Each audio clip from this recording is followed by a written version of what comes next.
Le sous-développement, c'est un mot lourd de sens qui évoque des situations vraiment complexes. Mais qu'est-ce qui se cache vraiment derrière? En fait, c'est un énorme nœud de causes. Certaines viennent de l'extérieur, d'autres sont profondément internes au pays. Aujourd'hui, on va essayer de démêler tout ça pour bien comprendre les mécanismes qui freinent le développement. Et pour commencer, rien de tel que cette phrase de l'historien Joseph Kizerbo. Le prix des matières premières monte par l'escalier, celui des produits manufacturés grimpe par l'ascenseur. L'image est incroyable, non? Elle résume à elle seule tout le piège économique dans lequel beaucoup de pays sont enfermés. C'est le point de départ parfait pour notre analyse. Alors, au programme aujourd'hui, on va d'abord se pencher sur les causes économiques qui viennent de l'extérieur, l'échange inégal, et puis cette double dépendance à la fois financière et technique. Ensuite, on regardera ce qui se passe à l'intérieur avec les causes politiques, l'instabilité et la mauvaise gouvernance. C'est parti. Allez, on plonge directement dans le vif du sujet avec le premier facteur externe, celui qui se joue sur la grande scène du commerce mondial, l'échange inégal. Pour comprendre cet échange inégal, il faut maîtriser une notion clé, les termes de l'échange. Ça a l'air compliqué, mais en fait c'est simple. C'est juste le rapport entre le prix de ce qu'un pays vend à l'étranger et le prix de ce qu'il achète. Et quand ce rapport se dégrade, c'est la catastrophe. En clair, ça veut dire qu'il faut exporter toujours plus, juste pour pouvoir acheter la même quantité de choses qu'avant. Et pour que ce soit bien concret, cet exemple de l'ancien président tanzanien Julius Nyerere est parfait. Il disait, en 1965, il me fallait vendre un peu plus de 15 tonnes de sisal pour acheter un tracteur. 7 ans plus tard, en 1972, pour le même tracteur, il fallait en vendre 42 tonnes. Vous imaginez? C'est presque 3 fois plus de travail pour exactement le même résultat. Voilà, c'est ça la détérioration des termes de l'échange.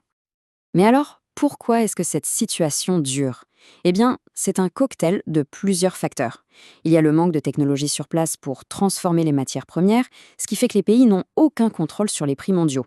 Il y a aussi un manque de cohésion entre les pays producteurs eux-mêmes. Si on ajoute à ça des ressources financières et énergétiques limitées et parfois une volonté politique qui fait défaut, on a la recette parfaite pour que cet échange inégal continue. Ok, on a vu le commerce des biens, parlons maintenant de l'argent et de la technologie. Parce que ces flux-là, ils créent une autre forme de dépendance, qui est tout aussi forte. La dépendance financière, c'est quoi? C'est ce grand mouvement d'argent des pays du Nord vers les pays du Sud. Ça prend la forme d'investissements directs étrangers ou encore de prêts accordés par de grandes institutions comme le FMI ou la Banque mondiale, souvent pour financer de gros projets d'infrastructure. Et là, on touche à un vrai paradoxe. D'un côté, c'est une bouffée d'oxygène. Ces capitaux augmentent les recettes de l'État, permettent d'importer des biens, de développer des ressources et des compétences. Mais le revers de la médaille, il est brutal. Une dépendance économique et politique qui s'installe, une fuite massive des profits et des cerveaux vers l'étranger, et au final, une pauvreté qui peut même s'aggraver. Et en parallèle de l'argent, il y a la technologie. Cette dépendance technique se manifeste de 3 manières principales. L'importation de machines et d'outils, le recours à de la main-d'œuvre qualifiée expatriée et l'installation d'usines dites clés en main, c'est-à-dire prêtes à fonctionner. Et exactement comme pour les capitaux, c'est une arme à double tranchant. Côté pile, ça peut booster la croissance dans certains secteurs, former des gens et améliorer les conditions de vie. Mais côté face, le pays devient un simple consommateur de technologie, une dépendance durable s'installe, les devises et les talents s'enfuient, et très souvent, l'environnement en paie le prix fort. Bon, on a bien vu les pressions qui viennent de l'extérieur, maintenant il faut regarder ce qui se passe à l'intérieur. Et là, le premier obstacle majeur, c'est l'instabilité politique quasi permanente. L'instabilité politique, qu'est-ce que c'est au juste? C'est quand les institutions d'un pays ne fonctionnent plus. Et le point crucial à comprendre, c'est que la racine du problème est très souvent économique. C'est le sentiment d'injustice dans le partage des richesses du pays. C'est le terreau idéal pour les tensions, les coups d'État et les guerres civiles. On voit ici se dessiner un véritable cercle vicieux. Les causes, des promesses politiques non tenues, un manque de dialogue, des divisions. Les conséquences, elles sont dramatiques. Tensions sociales, pertes humaines, destruction des infrastructures, crise économique. Quant aux solutions, elles semblent évidentes sur le papier mais sont si difficiles à mettre en place. Le dialogue, une vraie volonté politique et surtout une répartition juste des revenus nationaux.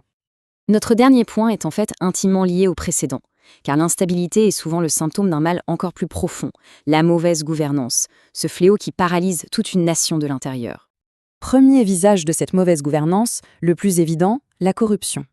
Elle est ici décrite comme étant tellement ancrée qu'elle en devient presque une pratique culturelle.